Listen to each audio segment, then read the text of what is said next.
अच्छा, पिछले लेक्चर में हमने ये तो देख लिया कि एफिशिएंसी प्रोडक्टिविटी कितनी इंपॉर्टेंट है और कितना बड़ा कंपनीज का नुकसान होता है जब एफिशिएंसीज नीचे जा रही होती है। यानी इट्स अ सीरियस इशू, क्योंकि आपकी किसी भी बिजनेस में लेबर की जो कॉस्ट है it is one of the major cost.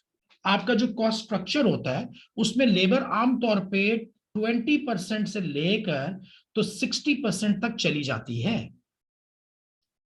20% से लेके 60% तक लेबर कॉस्ट चली जाती है, depending on the nature of business.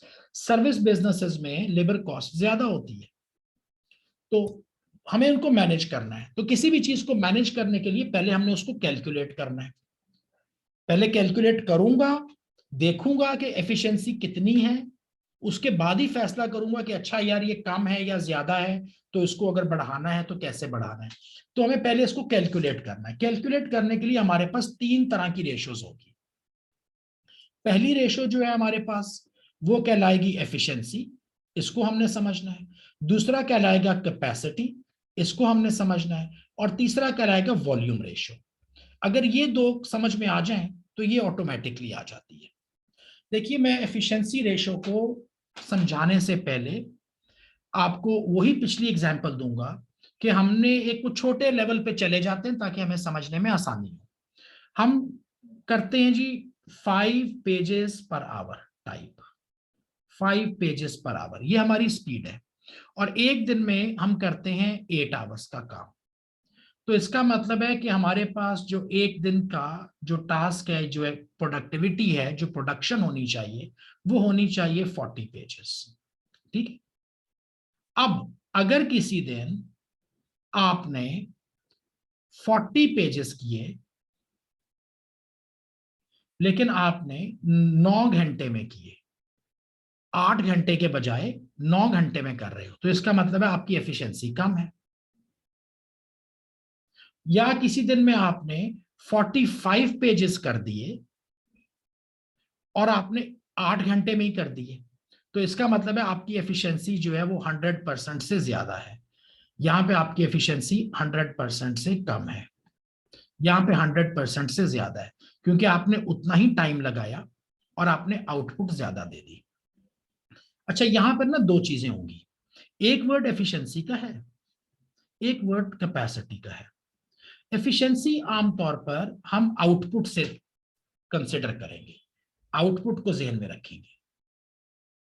और कैपेसिटी हम आमतौर पर टाइम को जहन में रखेंगे। देखिए, मैं आपको मिसाल दे देता हूं। एक दिन में आपने करने कितने थे? आपने करने थे 40 पेजेस इन 8 आवर्स। अगले दिन आपने किए 40 पेजेस। ये तो आपका टारगेट है ना, ये तो आपका टारगेट है। तो डे 1 पे आपने क्या किया? 40 पेजेस इन 8 आवर्स।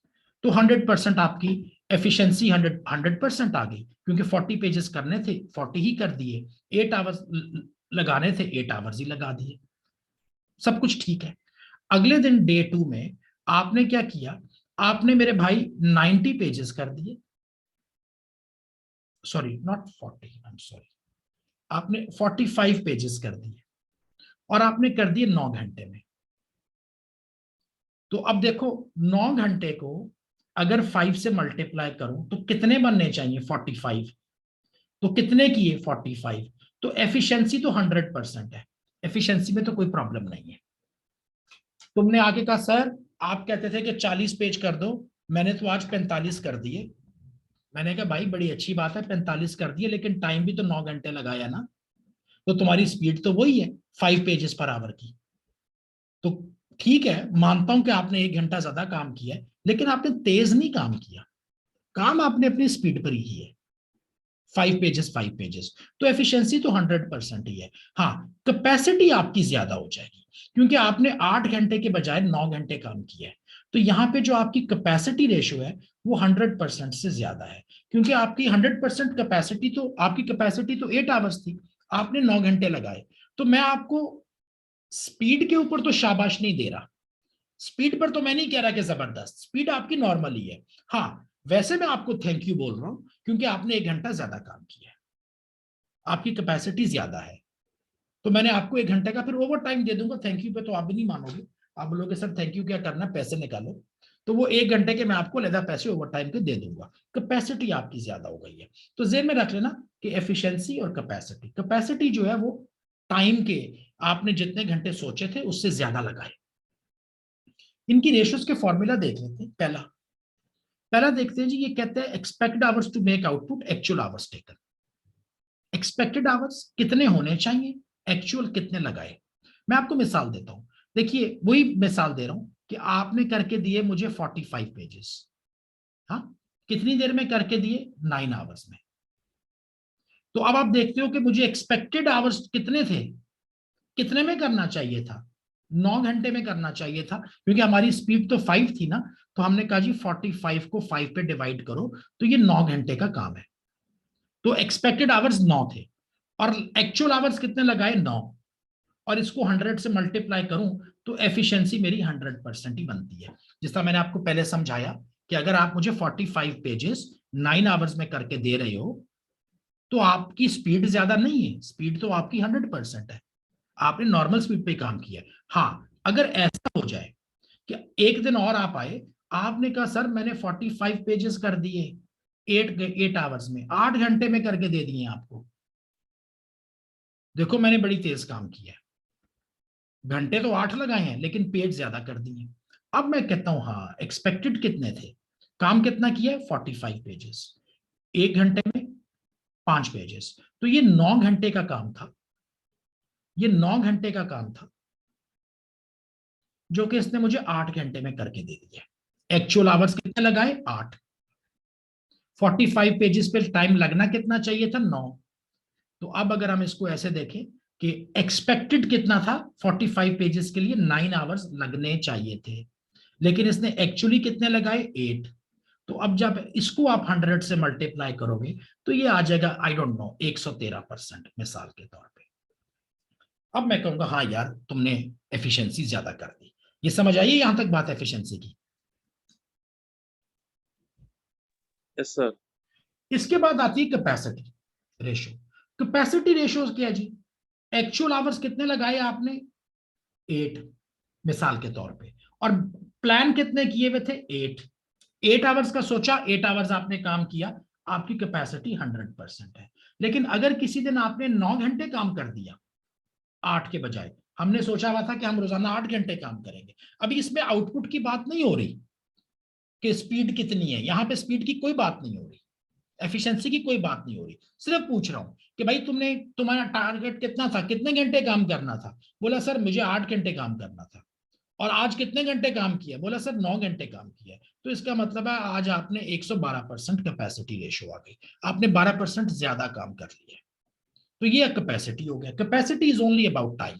जब मैं कैपेसिटी की बात कर रहा हूं तो मैं फिर आउटपुट की बात नहीं कर रहा, भले आपने एक पेज भी टाइप नहीं किया, उसको छोड़ दो, एक पेज भी टाइप नहीं किया, सारा दिन ऐसे ही बैठे रहे हो, उसकी वह कोई ताल्लुक ही नहीं है कि कितने पेज टाइप किए। मैंने बस यही पूछना भाई कितने घंटे काम किया, बस कितना किया, क्या प्रोड्यूस किया, वो मैं पूछ ही नहीं रहा। इसके बाद आती है प्रोडक्शन वॉल्यूम रेशियो।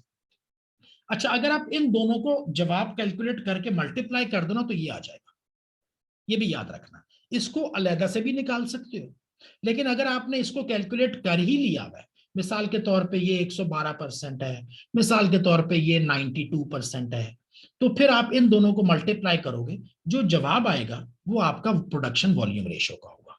यानी चाहो तो इसको अलहदा से भी कर लो इस फॉर्मूले के तहत, चाहो तो जब इन दोनों को कैलकुलेट कर ही लिया हुआ हो तो इनके जवाब को आपस में मल्टीप्लाई कर दो, ये आ जाएगा। इसमें क्या जी, आउटपुट मेजर्ड इन एक्सपेक्टेड और स्टैंडर्ड आवर्स। देखिए एक्सपेक्टेड इन स्टैंडर्ड आवर्स, मिसाल के तौर पे हम कहते हैं जी 45 पेजेस, तो ये 45 पेजेस कितने घंटे का काम है, 5 पे डिवाइड करूं तो ये 9 आवर्स का काम है, और आवर्स बजटेड कितने रखे हुए थे, 8, तो ये जब इससे मल्टी डिवाइड करोगे तो आ जाएगा। तो ये बजटेड आवर्स जो आपने सोचे हैं, देखिए 3 तरह की चीजें हैं, ये कंफ्यूजन अभी क्लियर कर लो। एक होगा तुम्हारे पास बजटेड टाइम, इसको आप आवर्स कह लो या टाइम कह लो, मैं इसको बजटेड आवर्स कह लेता हूं यहां पर ताकि आसानी रहे। एक होगा हमारे पास एक्चुअल आवर्स, और एक होगा हमारे पास एक्सपेक्टेड आवर्स। ये टर्मिनोलॉजी ज़हन में रख लेना। हमने सोचा था कि हमने हर रोज 8 घंटे काम करना है, ये हमारा बजट है। अब एक दिन में हमने 50 पेजेस टाइप कर दिए। कितने कर दिए? 50। और इन 50 पेजेस को टाइप करने में हमें कितना टाइम लगा? 9 आवर्स। तो ये आपके 9 आवर्स एक्चुअल टाइम है, एक्चुअल 9 है। अब 50 पेजेस टाइम करने में एक्सपेक्टेड टाइम कितना लगना चाहिए था? ये क्या जी? मैंने कितना प्लान किया। ये क्या जी? कितना एक्चुअली टाइम लगाया। और ये कितना टाइम लगना चाहिए था, how much it should have been considering the output. तो 50 पेजेस पे कितना टाइम लगना चाहिए?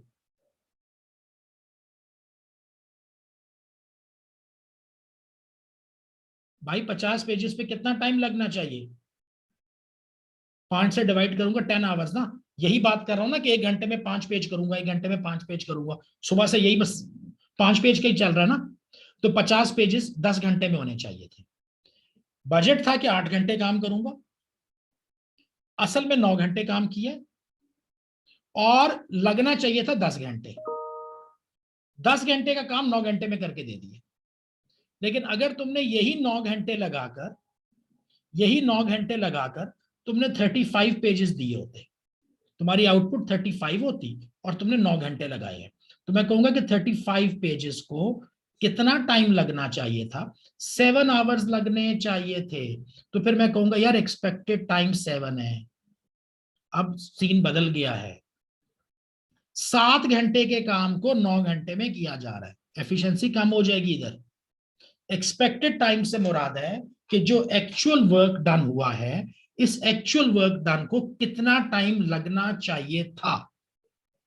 लगा है नहीं, मैं नहीं कह रहा, जो लगा है वो ये है एक्चुअल, एक्चुअल जो लगा है, और एक्सपेक्टेड जो लगना चाहिए था। समझ आ गई ये बात?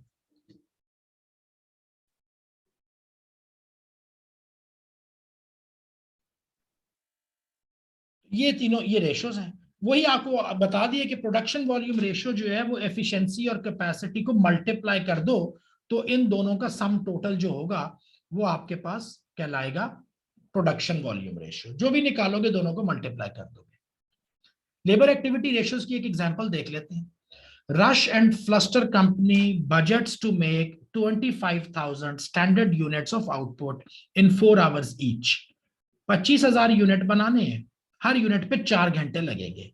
तो इसका मतलब है कि बजटेड आवर्स 100,000 है। बजट आवर्स 100,000 है ना। 25,000 यूनिट बनाऊंगा, हर एक पे 4 घंटे का टाइम लगाया, तो 1,00,000 100,000 आवर्स की जरूरत है। Actual output during the period was 27,000। माशाल्लाह जबरदस्त है भाई, ज्यादा काम कर दिया ना। विच टुक 120,000 आवर्स, टाइम भी ज्यादा लगा रहे हो। अब घंटे, यूनिट तो आपने ज्यादा दिए, आप आगे मेरे पास बोला सर आपने 25,000 यूनिट का कहा था, देखो मैंने 27,000 यूनिट कर दिए। मैंने कहा यार वेरी वेल डन, आपको यहाँ पर मैं एक आधा वो क्या कहते हैं स्टार दे देता हूँ जी, अच्छी बात है। लेकिन फिर ये भी तो देखो ना कि तुमने टाइम भी तो ज्यादा लगाया है। तो अब कैलकुलेट करते हैं कि टाइम कितना ज्यादा लगाया और कितना नहीं लगाया। तो अब इसकी एफिशिएंसी रेशो निकालते हैं। अब एफिशिएंसी रेशो का फॉर्मूला हमारे पास क्या था? एफिशिएंसी रेशो के फॉर्मूले पे वापस जाओ तो आपको देता है expected hours over actual hours, और कैपेसिटी में कहता है actual hours over budgeted hours. तो ये फॉर्मूला आपने याद रखना है, ये आपको एग्जाम में दिया नहीं जाएगा। यहाँ पे एक्सपेक्टेड है और यहाँ पे एक्चुअल है। देखो कितना बनाया था, यहीं पे फॉर्मूले को ये रख के यहीं पे सॉल्व कर लेते हैं। एक्सपेक्टेड आवर्स कितने बनाए यूनिट? 27,000। एक यूनिट पे कितना टाइम लगना चाहिए? 4। तो इसका मतलब है कि 2754 108,000 आवर्स लगने चाहिए थे। तो 108,000 आवर्स लगने चाहिए थे, लगाए कितने? 120,000 आवर्स। डिवाइड करोगे तो एफिशिएंसी रेशो आ जाएगी। Capacity ratio, actual hours work कितने थे? 120,000। बजटेड कितने थे? 100,000। तो इस पे आपका 120 आंसर आएगा, 1.2। यहां पे आपकी 120% एफिशिएंसी कैपेसिटी रेशो। इसको डिवाइड कर दो, क्या आता है मुझे नहीं पता। 9 पे करूं, 12 पे करूंगा तो 12 9 टाइम्स, और ये होगा 12 टाइम्स 10 टाइम्स 9/10, 90%। एफिशिएंसी 90% है। तो जब तुम आके मेरे ऊपर एहसान कर रहे थे ना कि सर मैं 27,000 करके दे दिया, मैंने 2,000 यूनिट एक्स्ट्रा बना लिया, तो भाई आपकी एफिशिएंसी नीचे गई है। जब आपकी एफिशिएंसी नीचे जाएगी तो मुझे लॉस हो रहा है, क्योंकि मैं आपको ज्यादा घंटों का पे कर रहा हूं। आपने जो 27,000 यूनिट बना के मेरे ऊपर एहसान किया ना, 27,000 यूनिट के लिए आपको 1,08,000 घंटे होने चाहिए थे। आप 1,20,000 घंटा आपने लगाया। आपने कितने कितने घंटे एक्स्ट्रा लगा दिए? आपने 12,000 आवर्स एक्स्ट्रा लगा दिए हैं। अगर मैं आपको एक आवर का $5 पे कर रहा हूं, तो इसका मतलब है मैंने $60,000 का लॉस करवा दिया आपने मेरा। यूनिट तो आपने मुझे ज्यादा दे दिए हैं, लेकिन मुझे मेरे भाई $60,000 एक्स्ट्रा सैलरी, एक्स्ट्रा कॉस्ट पे करनी पड़ गई है आपकी इस एफिशिएंसी की वजह से। ये उन्होंने आगे कैलकुलेट करके दिया हुआ होगा, 90%, 120%, वही जिस तरह मैंने आपको सोल्यूशन में करके दिखा दिया। और प्रोडक्शन वॉल्यूम में इन दोनों को मल्टीप्लाई कर दो, यही दोनों जो है 90 इंटू 120, तो 12 टाइम्स 9, 108%। आपका प्रोडक्शन वॉल्यूम रेशियो 108% है। तो ये क्योंकि 100% से ऊपर है तो मैं थोड़ा सा बर्दाश्त कर लूंगा। इसके बाद आता है जी हमारा रेम्यूनरेशन मेथड्स।